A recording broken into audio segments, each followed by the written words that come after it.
Lorsqu'un prêtre reste très longtemps avec les fidèles, il peut devenir le gourou de ses fidèles et même commencer à les manipuler. Mais voilà, c'est ça, c'est un danger qui guette. Tout à l'heure, je parlais de culte de la personnalité. Mais il n'y a pas le culte du gourou, du prêtre gourou.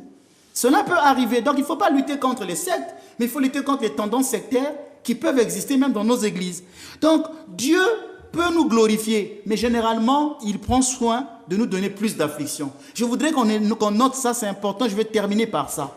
Dieu peut nous glorifier, mais généralement, il prend soin de nous donner plus d'affliction, plus de persécution.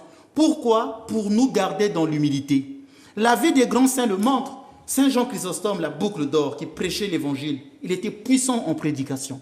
Quelqu'un m'a dit, Père Ménas, c'est le Saint Jean Chrysostome du XXe siècle. Vous voyez l'orgueil qu'on veut me mettre, le vice de l'orgueil. Saint Jean Chrysostome, Saint Basile, c'était des grands saints. Le saint comme Saint Nectaire d'Égine, c'était des grands saints, monsieur Granier. Mais vous allez voir que ces saints-là ont beaucoup souffert. Saint Jean Chrysostome est même mort en exil. Il est mort en disant, gloire à Dieu pour toutes choses. Et il y a eu un tremblement de terre. Ils ont été persécutés dans l'église, on a dit beaucoup de choses contre eux, des mauvaises choses. Mais pourquoi ces grands saints ont-ils été persécutés? Les persécutions qu'ils ont vécues venaient de Dieu, qui les protégeait d'un dommage spirituel, la vanité. Comme dit Jésus, malheur à vous si on parle bien de vous. La vanité qui aurait pu facilement leur arriver en raison de leur rang et des honneurs dont ils furent l'objet.